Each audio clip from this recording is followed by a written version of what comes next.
The topic was strain and stress measurement, and we have just gone through the basic definition of the stress. Stress we have defined is the basically as we have gone through by equation it is the force per unit area. And previously in the last lecture we have gone through the difference between the stress and because this equation is also same of the pressure. So how can we differentiate between the pressure and stress? So we have discussed that basically whenever external force is applied on object, the object undergoes certain pressure. So this is somehow the external force.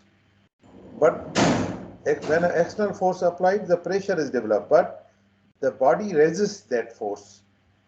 Body has capability to resist this force, this internal resistance offered that resists this external force is basically that is stress. Stress is internal resistance offered. So this is you can say the action. Action is your external force, and your reaction is the stress. And they are equal, but they always remains in opposite in direction. Applied force is if on positive side, the stresses will be developed on negative side. Applied force will be if you can say the right hand direction, the resistance will be the left hand direction. So you must keep in your mind the difference. It's very necessary to be aware of the difference between the pressure and stresses. Okay, then we have gone through the strain. Whenever we are going to the equation, as a very straightforward definition of stress, from the equation you can write it as a change. Delta always represents the change in length and the per unit length. For example, a total length of an object is 5 centimeter and stress is applied. That's mean this one, and its area, whenever we say the length, but its area should remain the constant. Area is constant, so this is somehow the stress is developed. Strain is applied, force is applied. This undergoes the change in length. Is, you can say, for applying the stress or force, 5 Newton, it goes is 5 centimeter goes 5.5 length, changes the 0.5 meters. So whenever you divide this 0.5 with the 5, you will get the strain, change in length, how much 5 centimeter undergoes a certain range. Now it depends. We are having the constant force whenever we are applying the constant force. So the change in length depends upon what?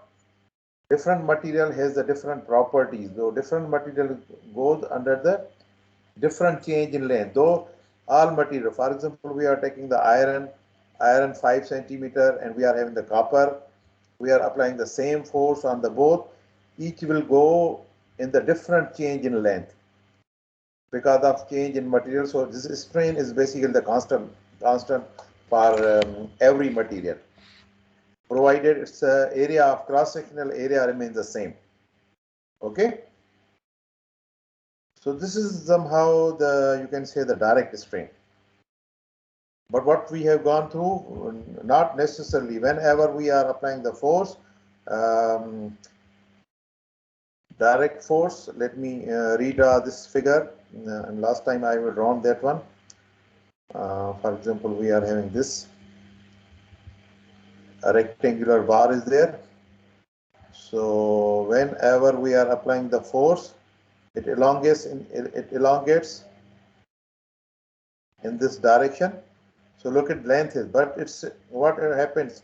Its dia, its width also becomes smaller. Length increases, but its width is becoming decreasing.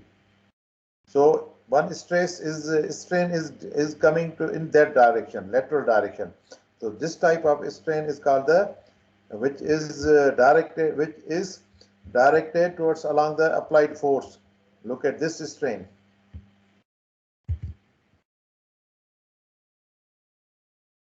the strain that has been developed in the direction, in this direction, direct strain, but the strain that has been developed, what, perpendicular to applied force, it has become a lateral strain. So we are having the two types of strain. Every direct strain is accompanied by the strain perpendicular to the direct strain in this direction and perpendicular, which is known as a lateral or transverse strain. So moving the Poisson's ratio, basically lateral and direct strain give you the sensation of the Poisson's ratio. कोई भी एक बार को आप stretch कर रहे हो तो वो लेटरली कितना वो नीचे जा रही, कम हो रही है. It again depends upon the material. So ratio of lateral strain to the direct strain is called the Poisson's ratio. So ratio of each material, for example, lowest Poisson's ratio has the zinc. उसका मतलब है कि आप direct strain अगर 1 centimetre ये हो रही है तो उसकी लेटरल जो है वो कम कितनी होगी, 0.21 कम होगी. और ज्यादा से ज्यादा किसकी है, ब्रास की. डायरेक्ट स्ट्रेन एक आपकी है 1 स्ट्रेन है, और strain has no in unit, to keep in your mind. Strain का यूनिट नहीं है तो पॉइजन रेशियो क्या होगा, स्ट्रेस उसका भी कोई भी नहीं होगा. इट्स आल्सो रेशियो, कोई भी यूनिट नहीं होगा. ब्रास का मैक्सिमम है, मैक्सिमम उसमें ये कमी आती है उसके विड्थ में या उसके डाया में. Then the other term is modulus of elasticity, ratio of strain to the strain. कितनी आप स्ट्रेन अप्लाई कर रहे हो, आपको कितनी बिगाड़ मिल रही है. स्ट्रेन का सेंस जो है द बिगाड़, उसमें कितनी डिफॉर्मेशन आ रही है. ठीक है. Now this is the principle. Always we, before going to the towards sensor, we always go for the principle upon which these sensor work. So this is your strain gauges. Basically, the strain gauges works on these principles that we have gone through. This one. So metal, now basically we are having the two type of strain gauges, foil type and wire type. So just keep the names up to here. Now we are going to see that what the foil type.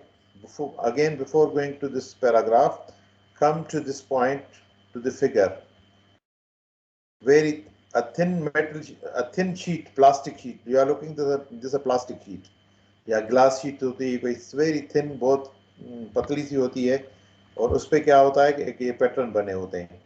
अब फर्क ये है कि ये thin sheet है, थोड़ी सी ये मतलब मेटल की शीट्स है. तो यहाँ पे देखें ये इस तरह. अब लेंथ होगी, लेंथ इसकी ज़्यादा जितनी लेंथ ज़्यादा बढ़ेगी उसकी सेंसिटिविटी इतनी ज़्यादा बढ़ेगी. पहले तो हम फ़र्क देख लें कि ये आपका फॉयल टाइप हो गया, और ये क्या है, वायर टाइप. दूसरा वायर टाइप क्या है इसमें, और उन दोनों में क्या फ़र्क है. यहाँ पे स्ट्रिप हो रही है इस्तेमाल, और यहाँ पे मैं दोनों को इकट्ठे रखूँ, ये दोनों साथ आ गई. ये क्या है, फॉयल टाइप है, ये आपकी वायर टाइप, और ये कनेक्टिंग लीड है. अब they are different, that they always need some electrical power supply, and you are looking, that's a name, give you the bonded electrical resistance strain measurement system.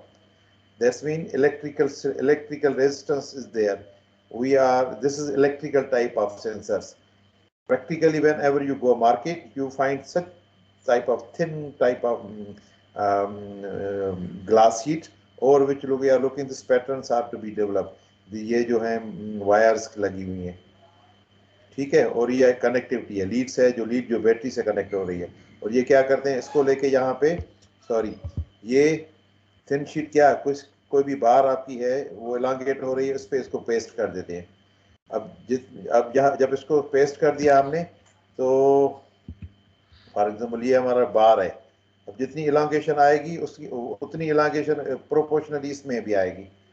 तो वो you can say जो भी आपकी shaft है, जो भी आप for example, सिर्फ शाफ्ट नहीं, सिविल इंजीनियरिंग में भी बहुत सारी आपके बीम्स कॉलम में ये इस्तेमाल होती है. बीम पे लगा के यहाँ पे पेस्ट कर दिया.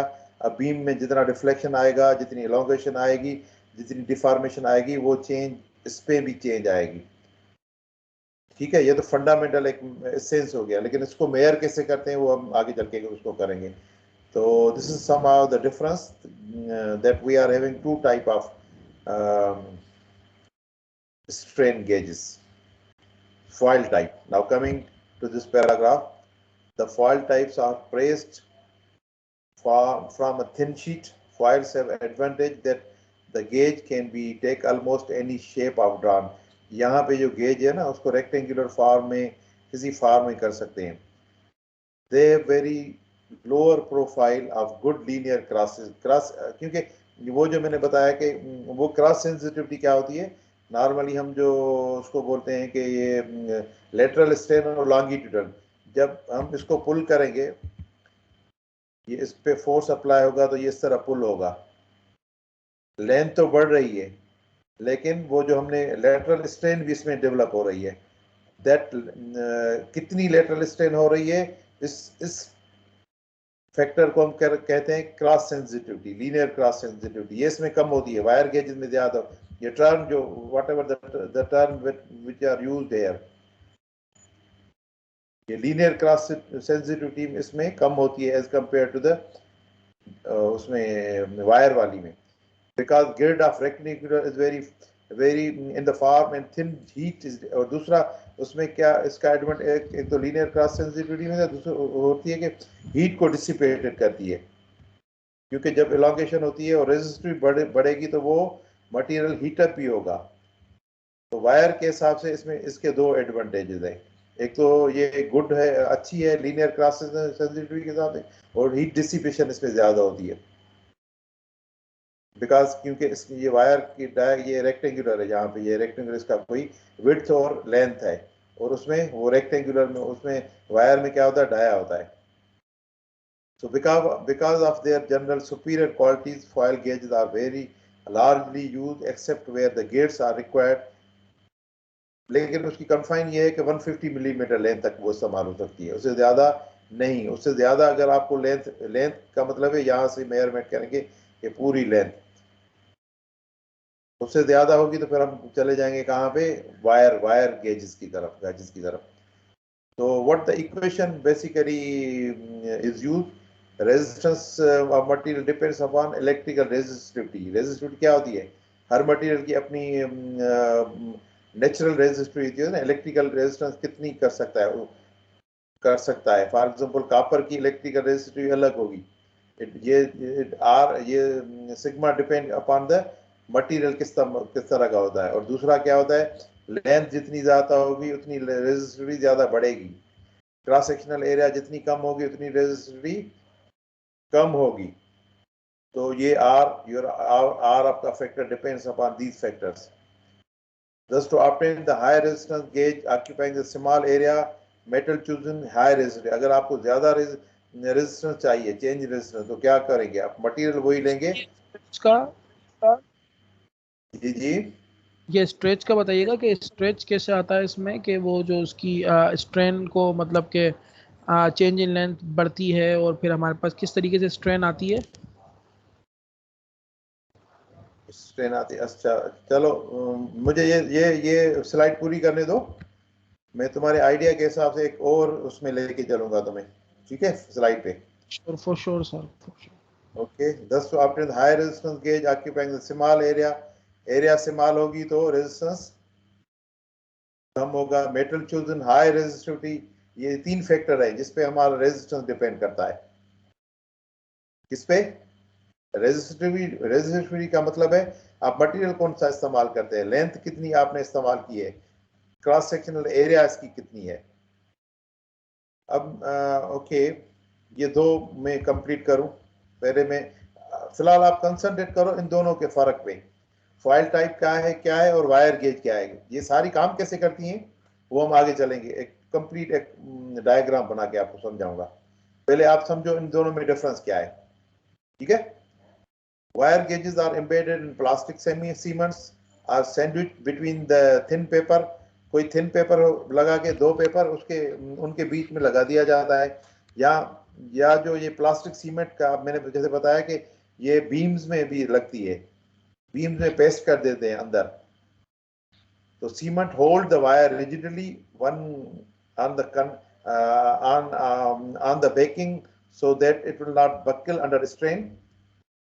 Foil gauges are usually cemented on the backing but may also be means of a special process transmitted directly to the insulated surface which eliminates operating temperature limitations.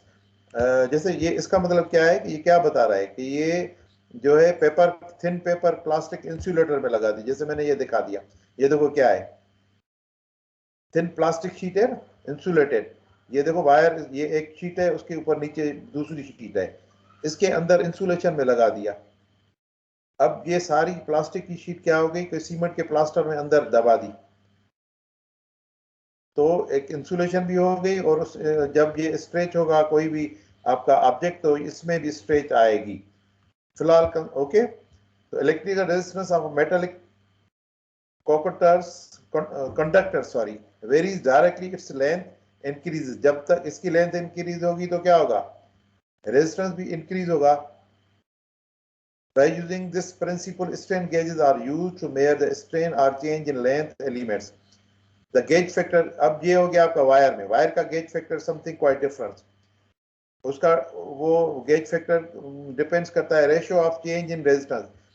For example इसकी length है 5 metre, 5 centimetre, 5 centimetre में हम voltage cross करते हैं 12 voltage का, वो कितना resistance देता है। अब जब इसकी लेंथ की चेंज होगी तो इसका रेजिस्टेंस भी चेंज होगा, तो ये गेज फैक्टर आ गया। चलो मैं अब आपको यहाँ पे मैं दिखाता हूँ, ठीक है। एक तो ये, दूसरा व्हीट स्टोन ब्रिज को पहले समझते हैं थोड़ा डायग्रामेटिक में, पहले चीजें समझाऊंगा फिर उसके बाद हम चलेंगे। यहाँ पे ये आपका व्हीट स्टोन ब्रिज है, ये हमारा स्ट्रेन गेज जो हम पढ़ के आए। व्हीट स्टोन ब्रिज क्या होता है, एक इलेक्ट्रिकल सर्किट है। अब ये सर्किट जो है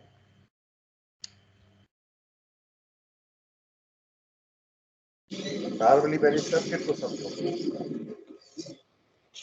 यहां से हमने बैटरी फॉर एग्जाम्पल 12 वोल्टेज दिया यहाँ पे, या 0 वोल्टेज है। अब देखो ये कनेक्टिविटी बैटरी की कहां से आ रही है, ये आपका ये आ गया कनेक्शन स्टोन ब्रिज में। आप 4 सर्किट रेजिस्टर देखते हो, ये रेजिस्टेंस है, ठीक है। Resistance 1, resistance 2, resistance 3, resistance 4। अब कंडीशन ये है कि ये 12 वोल्ट हम दे रहे हैं, तो यहाँ पे 12 वोल्ट जा रहा है।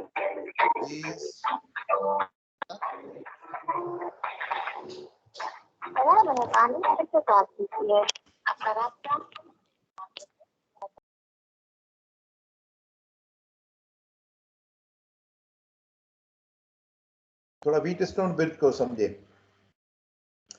आपको व्हीट स्टोन ब्रिज, ये इनपुट वोल्टेज दे रहा, ये इनपुट वोल्टेज है, यहाँ पे आपने गैल्वेनोमीटर लगा दिया कोई, ठीक है। जो आपको ये निडल है, फॉर एग्जांपल ये मैंने ये इसको वोल्ट मीटर है यहाँ पे, ये आपको इसकी निडल आपकी डिफ्लेक्शन ये दे रही है।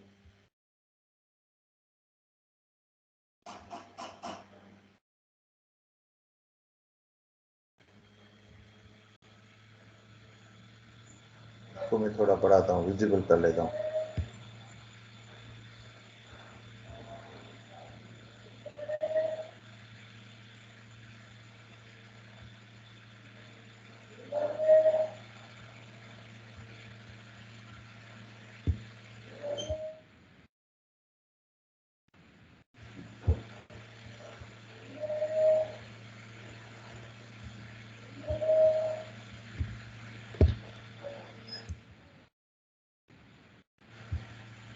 ठीक है, मैं यहाँ से इस बैटरी को फॉर एग्जांपल 12 वोल्ट दे रहा हूँ, ठीक है।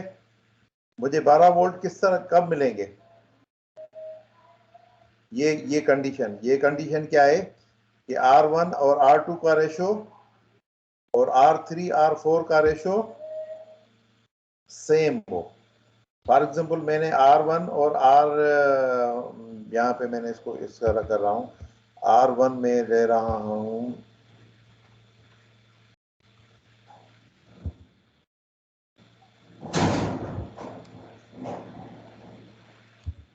20 किलो ओम्स और R3 में ले रहा हूं 100 किलो ओम्स और R3 मैंने लिया।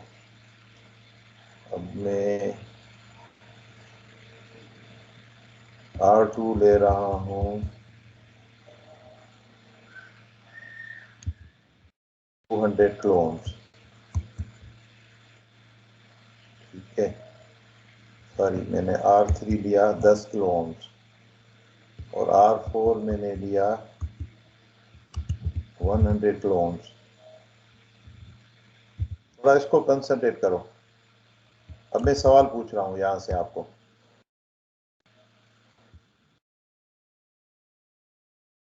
ये सवाल है आपके लिए, ये जो मैंने क्वेश्चन मार्क कीजिए, मुझे इसका जवाब बताओ। R1 मैंने 20 किलो ओम्स लिया और R2 मैंने लिया 2 किलो ओम्स। R3 मेरा है 110 किलो ओम्स, ये है 100 किलो ओम्स। मुझे वोल्टेज यहाँ पे मैंने 12 वोल्टेज दिया, आउटपुट वोल्टेज कितना मिलेगा?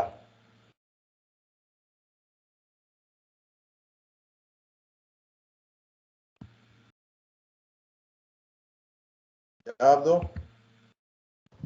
12 वोल्ट ही मिलेगा सर।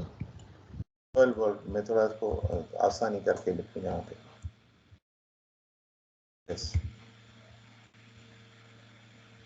12 वोल्ट मिलेगा, क्योंकि इसका रेशो कितना है? इसको R1 R2 को डिवाइड करेंगे, जो भी 100 1 डिवाइडेड 100 0.1 आएगा और ये भी 0.1 आएगा।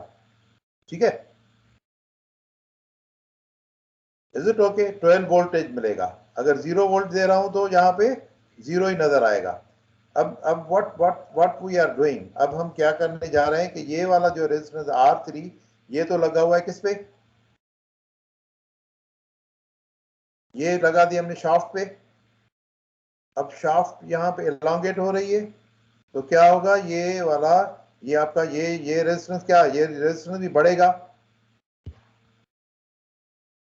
मैं सवाल कर रहा हूं आपसे, क्या R3 ये R4 जो है वो 100 नहीं है, अब ये बढ़ के आपका 400 हो गया। अब मैं इसको इक्वेशन को रीराइट करता हूं। ठीक है,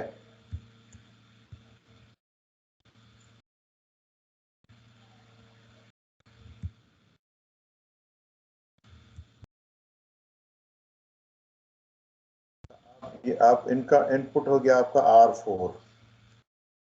तो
अब सॉरी,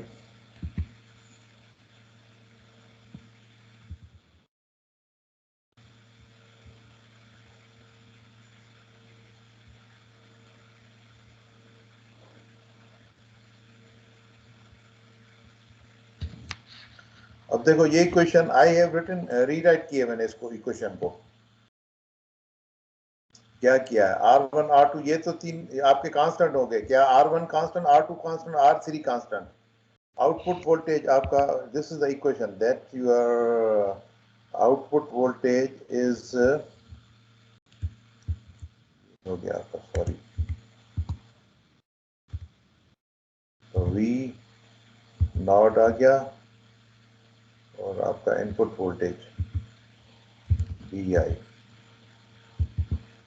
तो इसको इक्वेशन को देखो,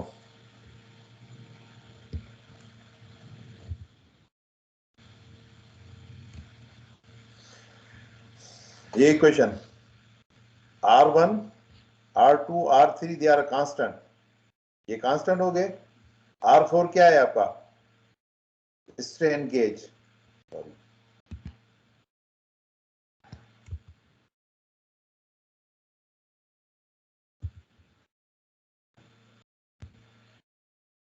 तो ये इनपुट वोल्टेज आ रहा है, आउटपुट वोल्टेज किस, कहां से चेंज होगा, किसकी वजह से, R4 की वजह से। R4, और R4 क्या है आपका, स्ट्रेन गेज है, स्ट्रेन गेज जो लगा, अब इससे स्ट्रेन गेज, अब ये हमारी सीक्वेंस कैसे चल रही है, अब मैं आपको लेके जा रहा हूं, अगर मैं ब्लॉक डायग्राम बनाने जाऊं तो आपका ब्लॉक डायग्राम किस तरह बनेगा, ओके,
अब इस डायग्राम पे आ जाओ, अब वो जो तुम सवाल पूछ रहे थे ना, अब थोड़ा मैं इसको, अब इसमें कोई हो तो अब तुम्हारे सवाल को रिस्पॉन्स कर रहा हूँ और उस हिसाब से तुम मुझे थोड़ा क्रॉस क्वेश्चन कर सकते हो। अब क्या हो रहा है देखो, ये हमारा शाफ्ट हो गया,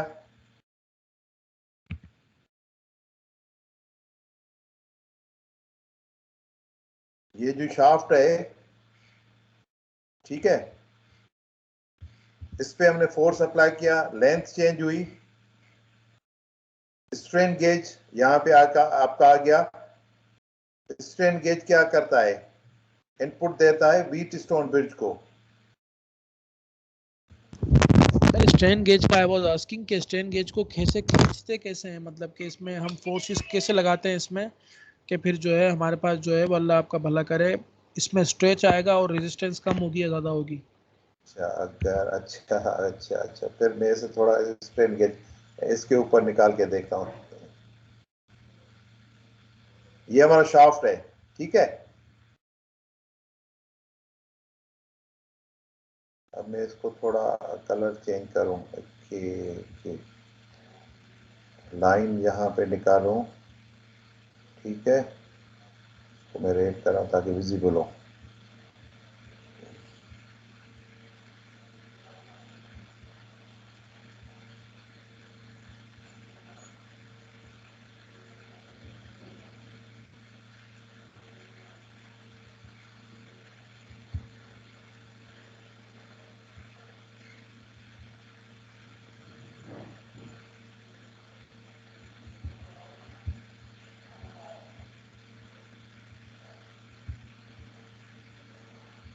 मैंने एक डायग्रामेटिकली रफ एक बनाया है, ठीक है, स्पेन गेज थोड़ा अच्छा नहीं बना है, तो मैं थोड़ा बना दूं विजिबल करके।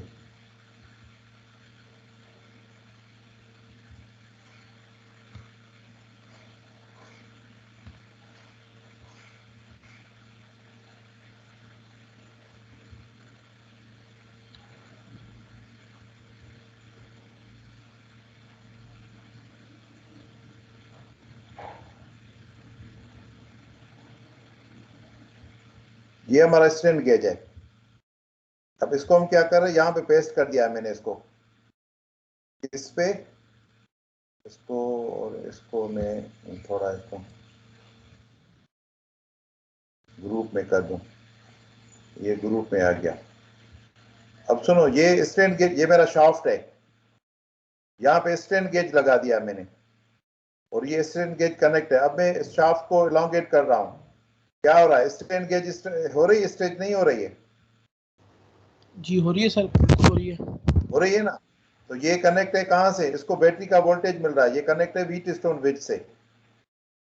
तो व्हीट स्टोन ब्रिज पे क्या होगा, रेजिस्टेंस चेंज होगा ना, ये रेजिस्टेंस स्ट्रेन गेज को इलांगेट, लेंथ हमने, अब इस डायग्राम को भी फोकस करो दोनों को। ये मैंने शाफ्ट पे लोड अप्लाई किया, इसकी शाफ्ट की लेंथ चेंज हुई, तो क्या हुआ, स्ट्रेन गेज की लेंथ भी चेंज हुई। तो ये जो स्ट्रेन गेज है, that is the part of what, wheat stone bridge का। व्हीट स्टोन ब्रिज में ये इंडिकेट क्या करता है, एज अ इनपुट का, यहाँ पे क्या दे रहा है, R4 दे रहा है। अब ये रेजिस्टेंस, अब यहाँ से यहाँ पे आउटपुट वोल्टेज मिल रहा है, और यहाँ से क्या मिल रहा है आपका, ये इनपुट वोल्टेज है इसका, यहाँ से यहाँ में ये आपका इनपुट वोल्टेज है। अब अगेन इसको थोड़ा, ये आपका बैटरी, आपने बैटरी दी है यहाँ पे, ये आपका वी इनपुट है,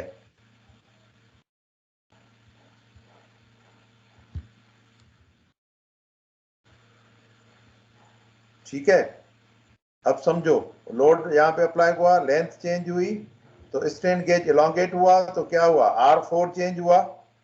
अब यहाँ से मैंने इनपुट वोल्टेज 12 दिया है, जब तक ये इलांगेशन नहीं थी, जो इनपुट वोल्टेज दे रहा था वहां से आउटपुट वोल्टेज वही मिल रहा था। लेकिन अब क्या रहा, मैंने लोड अप्लाई किया, तो क्या हुआ, लेंथ चेंज हुई, तो R4 भी चेंज हुआ। R4 चेंज हुआ, तो जो इनपुट वोल्टेज दे रहे हैं वो इनपुट वोल्टेज वही नहीं मिलेगा, आउटपुट वोल्टेज जितना R चेंज होगा, R डिपेंड अपॉन लेंथ पे, तो ये कंसिक्वेंटली आपका output voltage will be change. समझ में आया बेन खे? हेलो, ॿिया बि इंटरेक्ट कयो, ॿिया बि थोरो ॻाल्हायो। Yes sir. समझ में आयो हुनजो वर्किंग मैकेनिज्म? त हीअ हिकिड़ी शाफ्ट आहे, अगेन मां हिनखे शाफ्ट खे, हाणे शाफ्ट में कंप्रेशन अचे थी, पोइ छा थींदो, हे ॾिसो कंप्रेशन आई तव्हांजो, सर ये लेंथ हिनजी छा रिड्यूस हो जी, जाएगी। हाँ, तो अब क्या होगा, रेजिस्टेंस कम हो जाएगी। कम हो जाएगी तो वोल्टेज फिर उस हिसाब से आप इनपुट वोल्टेज चेंज होगा आउटपुट वोल्टेज के साथ ही। तो ये कंप्रेशन और दोनों के लिए इस्तेमाल होता है। और ये क्या मैंने जैसे बताया, ये पेस्ट की ये एसी वाली शीट होती है। नॉर्मली जो मैंने आपको दिखाई वो एसी वाली शीट होती है। प्रैक्टिकली अब जाओगे तो आपको एसी शीट मिलेगी। ये वाली शीट लगी हुई है, ये वाली जो मैंने ड्रा की है ना, ये वाली शीट वहाँ पे उस शॉफ्ट के ऊपर लगी होगी, पेस्ट की होगी। सीमेंट के अंदर भी दबी होती है और क्या है प्लास्टिक में कोटिंग में होती है। तो परमानेंट मॉनिटरिंग होती है पूरे आपके सिविल जो वर्क्स होते हैं ना, उनकी परमानेंट मॉनिटरिंग होती है इस हिसाब से कि फॉर एग्जांपल 10 साल के बाद वो देखते हैं कि उसमें छोटा सा वोल्ट मीटर लगा दिया, छोटा सा सिस्टम लगा दिया, थोड़ा वोल्ट मीटर लगा दिया। अब साल के बाद उसमें कैंटिलीवर बीम में कितनी स्ट्रेस आई, वो कितना डिफ्लेक्ट हुआ। तो it works like this one. Okay, अब मैं पढ़ने जा रहा हूं आपको आपकी थ्योरी। वायर गेज मैंने पढ़ ली है। Now we are going to the Wheatstone bridge, जो मैंने आपको समझा भी दिया किस तरह काम करता है। Wheatstone bridge is a circuit can be used to extend the versatility of a strain gauge or still broader application by performing the mathematical operation on strain gauge output। दो सारे मतलब ये सिर्फ लॉन्गेशन के नहीं है, बेंडिंग के लिए भी इस्तेमाल होता है, ट्विस्टिंग के लिए इस्तेमाल होता है। फॉर एग्जांपल आपने एक वर्टिकल लगा दिया, एक हॉरिजॉन्टल लगा दिया, तो वो ट्विस्टिंग के लिए भी इस्तेमाल होता है। नॉर्मली हम अभी तक सिर्फ यहाँ पे स्ट्रेन के हिसाब से इसको पढ़ रहे हैं। The combination of these two devices can be used effectively। किसकी combination? Wheatstone bridge और strain gauge की। Effectively for measuring of acceleration के लिए भी इस्तेमाल होती है, displacement के लिए, force, torque और pressure के लिए भी इस्तेमाल होती है। पर हमारा टॉपिक यहाँ पे सिर्फ है हम strain के साथ मेयर करते हैं। अगर किसी को शौक है कि ये displacement तो नॉर्मली विजिबल एक्सीलरेशन किस तरह मेयर करती है, तो वो बुक में जाके रेफर कर सकता है। The usual techniques for employing the strain gauge as a transducing element is to be attach gauge to some form of mechanical member। Mechanical member हमारा क्या होता है? स्ट्रेन गेज को मैकेनिकल मेंबर से लगाते हैं। मैकेनिकल मेंबर क्या हुआ? हमारा बीम हो गया, कोई शाफ्ट हो गई which is loaded or deformed in such a manner as to produce a signal in the strain gauge proportional to the variable being measured। The mechanical member is utilized the tension compression के लिए, जैसे मैंने बताया, bending के लिए होता है, torsion के लिए इस्तेमाल होता है। All strain gauges actuated transducer can be considered as either force or torque। measuring में इंस्ट्रूमेंट के लिए इस्तेमाल होता है। Any of mechanical variable which can be predictably manifested as a force or couple can be instrumented with the strain gauge। मतलब ये सारे factors, force, torque, force couple, tension, compression, bending और टॉर्जन के लिए सारे इस्तेमाल होती हैं ये। अब आगे ये तो हो गया व्हीटस्टोन ब्रिज। अब क्वार्टर, ये व्हीटस्टोन ब्रिज की बहुत सारी टाइप होती हैं। हमने जो किया है वो क्वार्टर टाइप है। क्वार्टर का मतलब है उसमें 4 रेजिस्टेंस होते हैं। Typically rheostat arm of a bridge R2 of diagram is set value equal to the strain gauge resistance with the no force is applied। अब ये मैं समझाऊं ये क्या है। फॉर एग्जांपल अब देखो ये R2 है, ठीक है। R2 क्या है? अब ये रेशो को बराबर करने के लिए ये जितना, फॉर एग्जांपल ये स्ट्रेच आपकी आ गई, अब ये रेजिस्टर है, वेरिएबल रेजिस्टर है। आपने क्या करना है? अब यहाँ पे क्या हो रहा है? ये रेशो क्या चेंज हो गया इसका? अब रेशो क्या हुआ? ये 2 से बढ़ के 400 हो गया, तो रेशो हो गया डबल हो गया। अब क्या करोगे? आप इसको 0 पे लाने के लिए इसको भी डबल करोगे, इसको भी 200 को बढ़ा के 400, फॉर एग्जांपल R2 को भी बढ़ा दोगे। R4 डबल हो गया तो इसको डबल कर दोगे तो क्या होगा? ये मीटर आपका फिर 0 पे आ जाएगा। तो उसका मतलब है जो R2 आपका जो है डायग्राम में वो सेट होती है, सेट करने के लिए होता है कि आपको चेंज रेजिस्टेंस आ गई, आप उसको 0 पे करो। The two ratio arms of which circuit R and R3 are set equal to each other. अब पहले क्या हुआ? ये रेशो बिगड़ गया क्योंकि R4 आपका चेंज हुआ तो रेशो बिगड़ गया। अब क्या करोगे? R2 को चेंज करके आप क्या करोगे? दोनों रेशो को बराबर करोगे, जो क्या हो गया फिर ये 0 पे आ जाएगा। तो ये चीज बात कर रहा है कि two ratio arms of which circuit R1 R3 are set equal to each other, thus with a no force applied on the strain gauge. The bridge will systematically balanced and the voltmeter will indicate a 0 volts, representing 0 force on the strain gauge.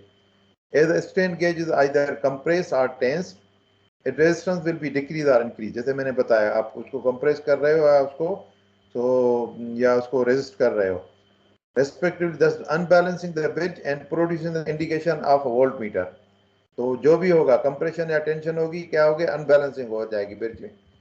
This arrangement with a single element of bridge changing resistance in response to the measured value mechanical force is known as the quarter bridge. इसी को हम quarter bridge कहते हैं, because ये 4 इसमें resistance लगे हुए हैं. ये हम करके आ गए. तो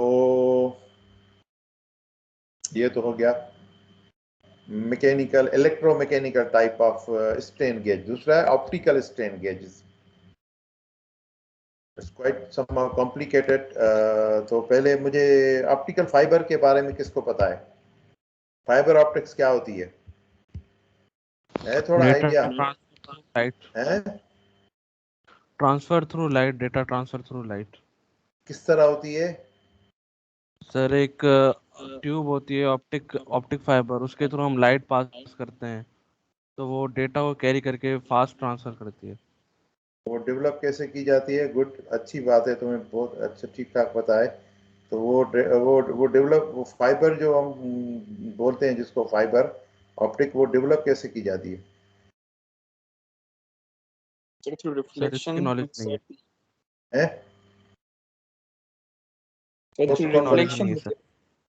उसकी नहीं है नॉलेज. और दूसरा बता रहा है, दूसरा कोई बता रहा है? सर फाइबर केबल सर, उसमें मल्टीपल लेयर्स होती हैं, उसमें इंटरनल रिफ्लेक्शन वाला कॉन्सेप्ट इस्तेमाल होता है. हाँ नहीं, वो प्रिंसिपल तो उन्होंने भी सही बताया. डेवलप कैसे की जाती है? सर बनाना तो मल्टीपल कॉन्सेप्ट है, लेकिन उसमें डेंसिटी वेरी कर रही होती है इनसाइड लेयर से आउटसाइड लेयर तक सरकमफरेंशियली. चलो मैं थोड़ा आज थोड़ा फाइबर ऑप्टिक्स का आइडिया दूंगा. उसके बाद जो है मैं बाद स्ट्रेन गेज के बाद में आते हैं. अब मुझे सिंपल, मैं आपको एक मिनट, ये क्या है? ये जो इसको छोड़ के, चलो मैं डुप्लीकेट कर देते हैं इसको. अब मुझे बताओ कि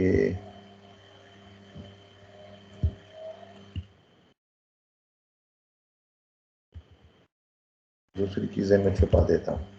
ग्रेजुअली आगे चलते हैं थोड़ा थोड़ा करके. पहले फाइबर ऑप्टिक्स के बारे में समझते हैं, ठीक है?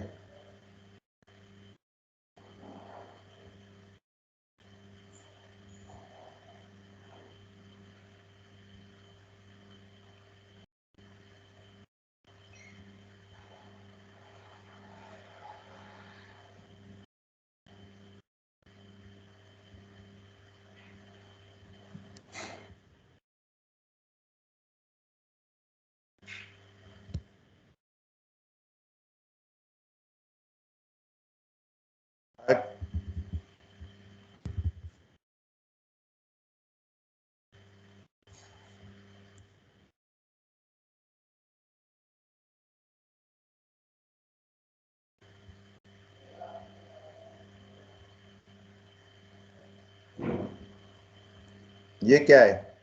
ये क्या है? ट्यूब है सर. एक ट्यूब है, सिंपल हालो ट्यूब है, ठीक है? एक सिंपल हालो ट्यूब है. थोड़ा मैं इसको हो गया ये पूरा.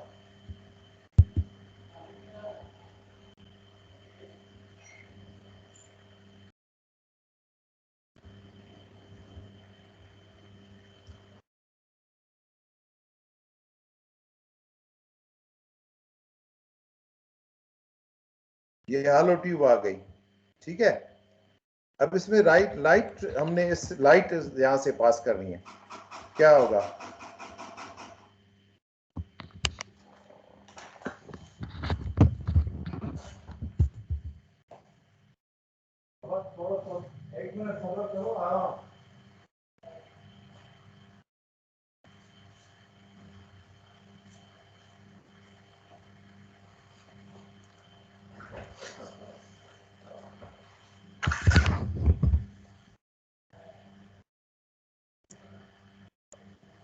चलो ये एक सॉलिड ट्यूब है, ठीक है, लाइट पास होगी? नो सर, सॉलिड ट्यूब में नहीं, अगर ट्रांसपेरेंट होगी तो फिर होगी। हाँ सॉलिड है। अब हम क्या कर रहे हैं, एक अब इसको मैं अच्छा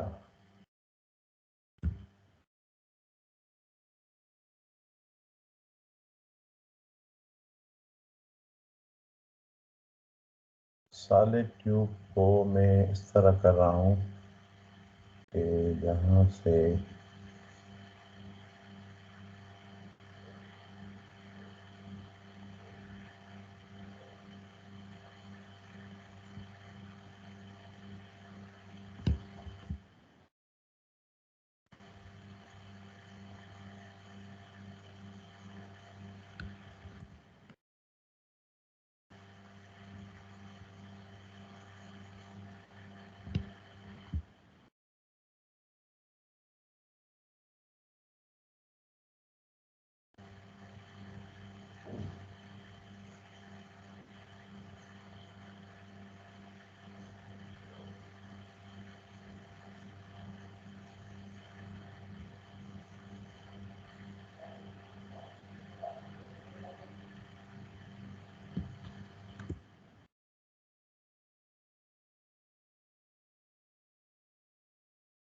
बड़ा अंदाजन एक मैकेनिज्म बना रहा हूँ, एब्सोल्यूट तो नहीं होगा।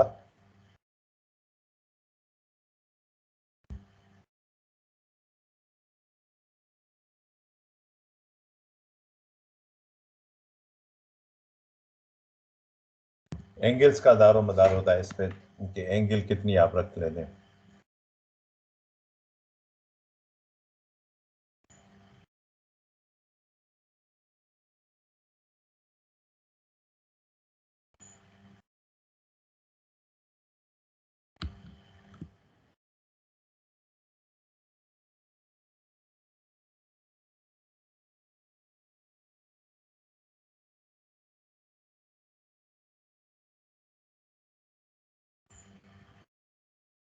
इस तरह का मैंने इसको अंदर पैटर्न्स बना दिए। अब एक लाइट का रे आके, फॉर एग्जांपल लाइट रे आ गया यहाँ पे, फिर फाइबर ऑप्टिक्स को समझते हैं। ये स्ट्राइक की लाइट के रेज ने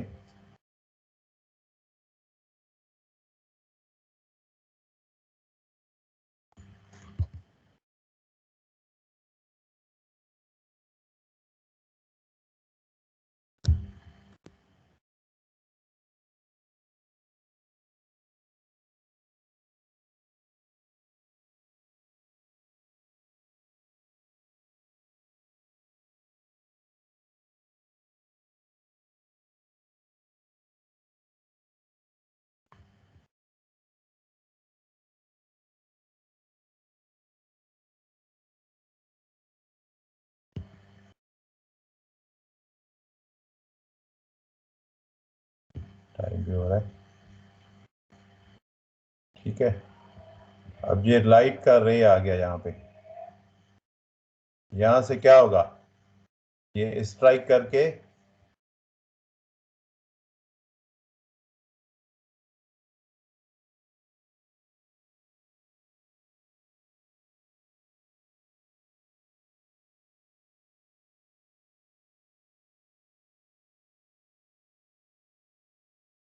इसकी एंगल पे दारो मदार है, स्ट्राइक करके यहाँ पे लगेगा, फिर यहाँ पे लगेगा, ये रिफ्लेक्शन होके ये ट्रेवल करेगा सरफेस पे रिफ्लेक्शन करके। एग्जैक्ट तो मैं ड्राइंग नहीं निकाल सकता, लेकिन थोड़ा अंदाजन आपको बता सकता हूँ कि इस तरह होता है, ठीक है। अब ये देखो, ये आपकी लाइट को मैं थोड़ा वो विजिबल करता हूँ, इसको थोड़ा कलर चेंज करूँ ताकि आपको दिखने में आए। ये रे आ गया,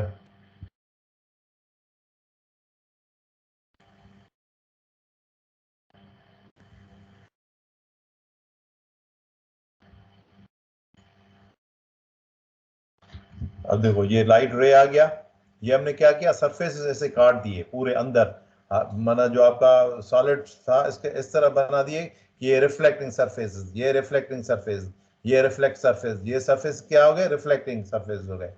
अब जैसे लाइट बीम सीधी आई, इससे टकरा के एंगल का हिसाब होगा, डेफिनेटली एंगल मैंने शायद वो एक्यूरेट नहीं निकाली हो, इस तरह रिफ्लेक्ट होगी, ये सरफेस से टकराएगी, फिर इस सरफेस से टकरा के इस तरह टकराती हुई ये आगे चले जाएगी। समझ में आया? तो ये फाइबर ऑप्टिक इसको क्यों बोलते हैं, फाइबर क्यों बोलते हैं?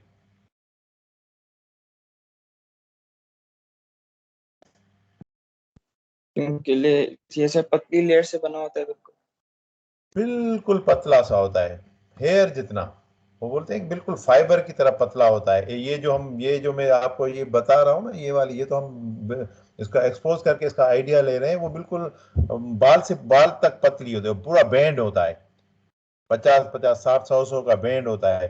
अब ये इतनी पतली सी वायर जो है ना वो काम करती है, फाइबर ऑप्टिक्स में ये सारा काम होता है इसका, क्या इंटरनली आप उसको वायर को इस तरह मैन्युफैक्चर करते हैं कि अंदर रिफ्लेक्टिंग सरफेस डेवलप हो जाते हैं, और रिफ्लेक्टिंग सरफेसेस के अंदर वो ट्रेवल करती है लाइट आपकी रिफ्लेक्ट करके। उम्मीद तो आप देखते हैं ना उसको, फिर आप सनलाइट भी वो ट्रेवल करती है, सनलाइट आपके कमरे में भी आप पहुंचा सकते नहीं, ये रिफ्लेक्ट करती है। फॉर एग्जांपल सनलाइट यहाँ पे कर दिया आपने, यहाँ पे कोई बल्ब लगा दिया, यहाँ पे कोई ग्लोब लगा दिया, फॉर एग्जांपल यहाँ पे कोई आपने ग्लोब लगा दिया, एक इंटरेस्टिंग आइडियाज हैं ये। फॉर एग्जांपल ये क्या होगा, ये आपने ये आपकी जो है ना आ गई किस पे, फॉर एग्जांपल आपने अपने छत पे लगा दी, ये पूरा बैंड होता है। अब यहाँ पे आपने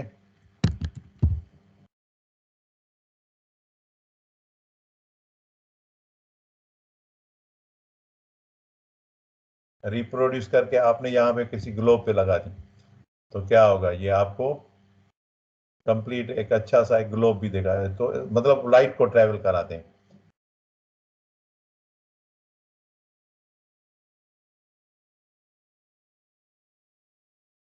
तो डिड यू गॉट आइडिया कि ये यहाँ पे लाइट होगी, रिफ्लेक्ट होती, वो पतली सी वायर में आगे चलती जाएगी, ये प्रिंसिपल ये है उसका। अब अगली क्लास में करेंगे इसको कि ये किस तरह काम करता है, ठीक है, स्ट्रेन के लिए कैसे काम करता है। सही रिफ्लेक्ट होती हुई ऊपर करी, फिर ये जो आपने बनाया आखिरी में ये बैंड, ऊपर नीचे को छोड़ो, ये ऊपर नीचे नहीं, आगे जाए, नीचे भी हो सकता है। जी चलने सर, नीचे हो गया तो ये रिफ्लेक्ट होती हुई, इसका क्या इम्पैक्ट होगा, ये क्या करेगी इसके साथ? ये क्या करेगी वो फिर ये हमारा अगला टॉपिक, क्योंकि अभी तो टाइम नहीं है। फिलहाल मैंने आपको इतना समझाना था कि ये फाइबर ऑप्टिक्स काम बनती किस तरह है, ठीक है। आज का मेरा जो अभी था ये कि आपको ये तो पता चल गया कि फाइबर ऑप्टिक्स है क्या। अभी तक सिर्फ इतना समझाना था, फिर अगली क्लास में हम करेंगे इसको कि ये यूज किस तरह होती है, क्योंकि इतना टाइम नहीं है ना कि वो उसको हम पूरा उसको कर लें, ठीक है। तो आज तक इतना ही काफी है, सिर्फ समझो, और अगली क्लास तक तुम खुद भी देखो कि फाइबर ऑप्टिक्स है क्या, थोड़ा इन डेप्थ अपना भी थोड़ा वो करो, बेसिक आइडिया यहां से मिल जाएगा, ठीक है।